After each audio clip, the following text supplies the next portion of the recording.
तो आज की इस वीडियो में हम ज़रा ये बात करने वाले हैं कि मैंने अपने एग्ज़ाम्स में किस तरीके से चीटिंग की थी।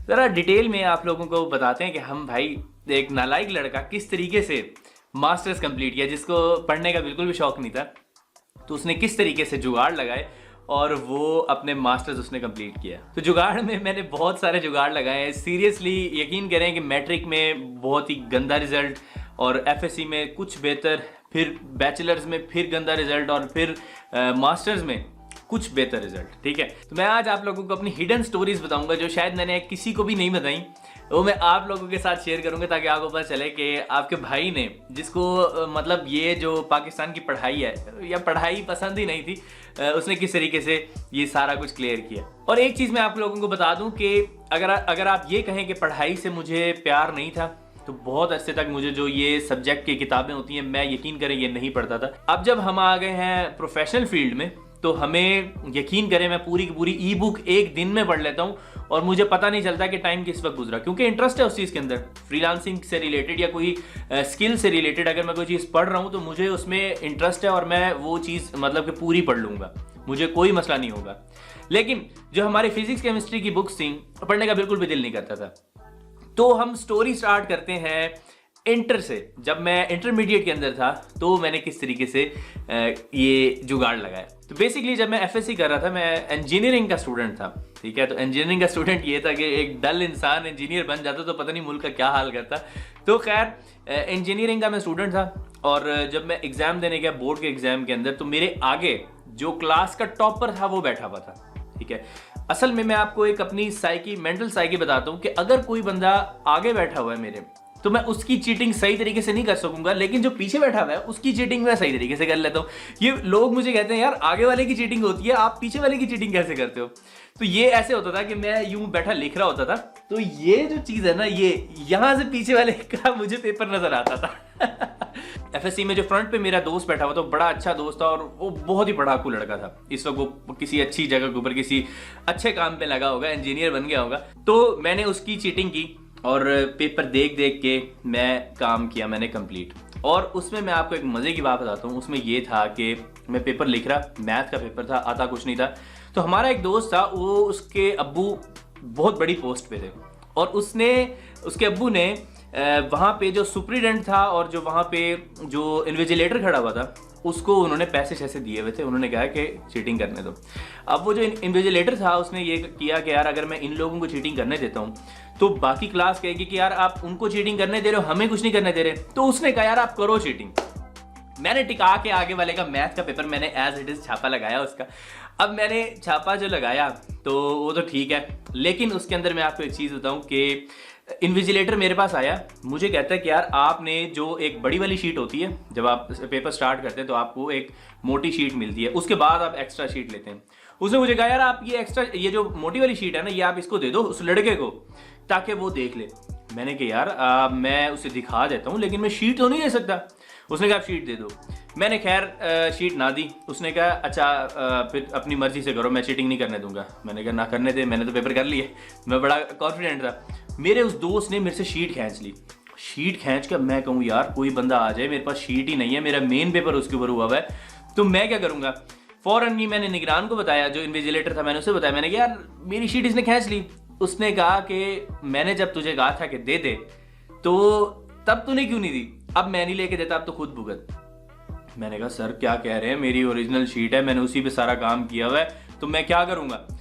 उसने कहा कि ये तुम्हारा मसला है। थोड़ी देर बाद ही ना बोर्ड से बंदे आए और ये भागता हुआ आया मेरे पास। उसने ना वहाँ से जो चेयर के ऊपर से जंप मार के आया और उसने ना आगे वो शीट लेके मुझे दी और मुझे कहा कि अब देखना नहीं है किसी साइड के ऊपर, चुप करके बैठो। मैंने कहा सर ठीक है, मैं सारा पेपर कर चुका था तो मैंने किसी को कुछ नहीं देखा। तो खैर ये एक बहुत बड़ा पॉइंट था जो मुझे सारी जिंदगी याद रहेगा कि मेरा मेन पेपर वो किसी और के हाथ चला गया और मुझे इन्विजिलेटर भी कह रहा है कि यार नहीं पेपर मिल सकता। तो ये उस वक्त मेरा, क्योंकि मैं छोटा था इंटरमीडिएट कर रहा था तो क्या एज होगी, तो बड़ा मतलब मुश्किल पॉइंट था। अब मैं आपको बताता हूँ कि मैंने जो यूनिवर्सिटी लेवल के ऊपर, जब जारी बात है कि एक बच्चा अगर इंटरमीडिएट में चीटिंग कर रहा है सामने वाले की, तो वो किस तरीके से मास्टर्स कंप्लीट करेगा। मास्टर्स तक पहुंच गए भाई, है तो बिल्कुल ही डल स्टूडेंट, क्या करें। अच्छा, उसके अंदर ये था कि उसमें मेरे पीछे मेरी एक क्लास वाला बैठी थी, वो बहुत इंटेलिजेंट थी और आगे जो बैठा हुआ था वो डल था। मैंने कहा ये तो बड़ा परफेक्ट सीन हो गया, मैंने कहा पीछे से मैं इजीली जो है ना चीटिंग कर सकूं। अब हुआ ये कि मेरे एक सर को पता चल गया, मेरे बड़े अच्छे दोस्त हैं, यकीन करें आप, दोस्त बन गए हैं तो मुझसे काफ़ी सीनियर, लेकिन वो बहुत ही अच्छे दोस्त बन गए। तो उन सर ने ना मुझे कहा कि तुम चीटिंग कर रहे हो, जाके पीछे बैठ जाओ एंड में। उन्होंने ना मुझे अलग से ना एक जगह पे बिठा दिया। अब मैंने किया ये था, मेरी स्ट्रैटेजी ये थी, उन दिनों में ना नए नए जो सेलफोन आए थे जिनमें कैमरा हुआ करता था, तो बहुत सी आवाम के पास वहाँ पे यूनिवर्सिटी में सेलफोन नहीं थे, तो मेरे पास कैमरे वाला सेलफोन होता था। मैंने बुक्स की ना फोटोज बनाई हुई थी। अब लोग टीचर्स ने ये कहा था, जो हमारे प्रोफेसर थे, उन्होंने कहा आपने ना सेलफोन रख के आना है। अब किसी ने चेक तो किया नहीं, मैं सेलफोन जेब में रख के आया। अब ना मैं बैठा देख रहा हूँ और यहाँ से ना उसका आंसर ढूंढ के मैं लिखता जा रहा हूँ। अब हुआ ये कि जो मेरे सर थे, जो कि अब मेरे साथ बहुत अच्छे हैं, यकीन करें वो सब चीज़ें भूल गए, उन्होंने ना एकदम देखा, ओए मोबाइल यूज़ कर रहे हो, वो मेरे पास आने लगे। मैंने ना उसी दौरान ही ना मोबाइल बंद करके ना मैंने जेब में रखा और ना वो सर को उसी सेकंड के अंदर ही एक कॉल आ गई, जिसकी वजह से ना वो कॉल सुनते हुए साइड पे चले गए, वापस मेरे पास आए। कहते हैं सुभान, मैंने आपको मना किया था ना, मैं तो चलो आपको छोड़ दूंगा, लेकिन ये जो दूसरे खड़े हुए ना, ये आपको किस तरीके से छोड़ेंगे? आपको मैंने कहा सेलफोन जो है ना आपने यूज़ नहीं करना। उन्हें ये लग रहा था कि मैं ना किसी से बात करूँ, किसी को मैसेज करूँ। अब उन्हें अंदर की कहानी तो नहीं पता थी। खैर, यूनिवर्सिटी में भी इस तरीके से ऐसे ऐसे जुगाड़ हमने लगा के किसी तरीके से पेपर कंप्लीट किया। और एक पेपर ऐसा था जो कि मुझे आता ही नहीं था। उस जो इकोनोमेट्रिक्स का एक पेपर था, इकोनोमेट्रिक्स होता है, पता नहीं ऐसे कोई वर्ड होता है, तो वर्ड भी भूल गया, इकोनॉमिक्स को सब भूल गया, इकोनॉमिक्स क्या होती है। तो ना उसका पेपर था इकोनोमेट्रिक्स का। तो उसमें ना मैडम ने ना ऐसा पेपर बनाया जो कि जिसका क्वेश्चन पेपर ही 5 जो पेजेस का था। मैंने कहा यार मुझे क्वेश्चन पेपर समझ आ नहीं रहा, तो मैं इसके आंसर कहाँ से ढूंढूंगा। मैंने किया ये, मैं फारिग बैठा हो और मैंने वो जो सारे क्वेश्चन पेपर था ना पूरा, मैंने उसी को 2-3 दफा मैंने अपनी शीट से लिख दिया। मैंने वही शीट्स के ऊपर एज इट इज लिख दिया। उसका हुआ ये कि बहुत से लोगों को ना समझ ही नहीं आ रहा था, क्योंकि वो पेपर इतना टफ था। तो उन्होंने ये किया कि उन्होंने ना सबको इक्वल मार्क्स दे दिए कि ना ये जो पेपर है ये आउट ऑफ कोर्स था। कोई ऐसा सीन इन्होंने निकाला हमारी यूनिवर्सिटी वालों ने, उन्होंने कहा ठीक है इन सबको जो है ना मार्क्स दे देते हैं। और मेरे ये देखें कि फेल होने के बिल्कुल नजदीक नंबर से मैंने वो सब्जेक्ट पास किया था। अब आप यकीन करें कि जो बंदा इतना डल स्टूडेंट था मैं अपनी स्टूडेंट लाइफ में, मुझे यूनिवर्सिटी और बैचलर्स लाइफ कुछ पसंद है अपनी, क्योंकि मैंने उसमें बहुत इंजॉयमेंट की है, लेकिन अपना मैट्रिक बहुत ही घटिया, मैं याद नहीं कर सकता। मुझे अगर अब मेरे बच्चों को मैंने स्कूल में एडमिशन करवाना है, तो मैं सोच रहा हूँ कि यार ये मुझे अपने पुराने दिन याद आ रहे हैं कि मैं किस तरीके से जाता था और मैं किस तरह से बड़ी मुश्किल से बैठ के मैं पढ़ता था। यकीन करें बड़ा ही टफ दिन थे वो, क्योंकि आता कुछ नहीं था। आते वो ब्रिलियंट स्टूडेंट होते तो फिर तो कोई मसला ही नहीं था। अब आप सोच रहे होंगे कि इतना गंदा स्टूडेंट ये फ्रीलांसिंग में क्यों पढ़ रहा है। यार देखो, इंटरेस्ट है मेरा, मैं यहाँ पे अपने इंटरेस्ट से चीज़ें पढ़ता हूँ। मैं अगर कोई किसी चीज़ के बारे में रिसर्च कर रहा हूँ तो मुझे शायद 5 से 6 घंटे कॉन्टिन्यूसली उसके बारे में पढ़ना पड़े, लेकिन मुझे मसला नहीं होगा, मैं पढ़ लूँगा। ठीक है, ये बात होती है इंटरेस्ट की। अच्छा, मैं एक चीज़ आपको बताऊँ, मैं केमिस्ट्री पढ़ रहा हूँ, फिजिक्स पढ़ रहा हूँ, मुझे कुछ दिमाग में ना समझ नहीं आ रही लिखा क्या हुआ है, मतलब कोई चीज़ ना कंसेप्ट क्लियर नहीं हो रहे।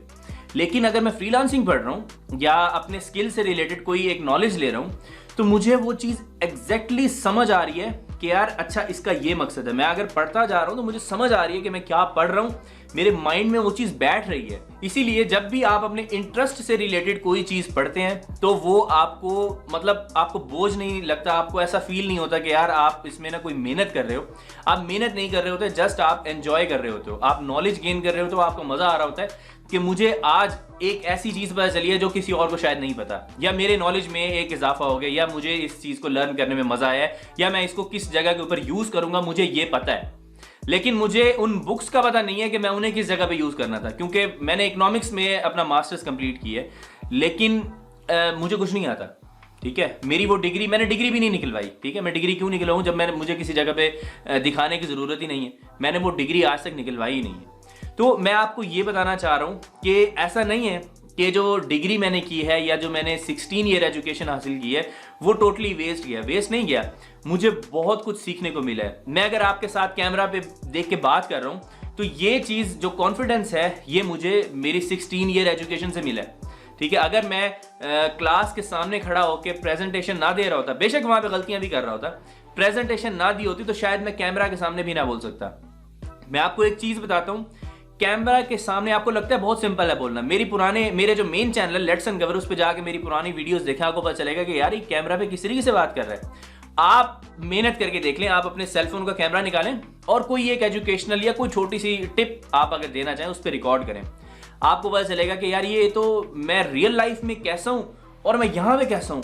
आप कहोगे यार ये क्या अजीब सी बात हो गई है मेरे साथ। तो कैमरा कॉन्फिडेंस भी मुझे वहीं से मिला है। मुझे ये पता चला है कि अगर मैं किसी मीटिंग में बैठा हूं या मैं किसी से बात कर रहा हूं तो मैंने बात किस तरीके से करनी है, मैंने रिलेशनशिप्स किस तरीके से बनाने हैं, अपने फ्रेंड्स के साथ मैंने किस तरीके से बिहेव करना है। ये सारी चीजें आपको वो 16 ईयर एजुकेशन ने सिखाया मुझे, वो यूनिवर्सिटी ने सिखाया, वो स्कूल्स ने सिखाया है कि किस तरीके से क्या एटिकेट्स हैं किस बंदे से बात करने के।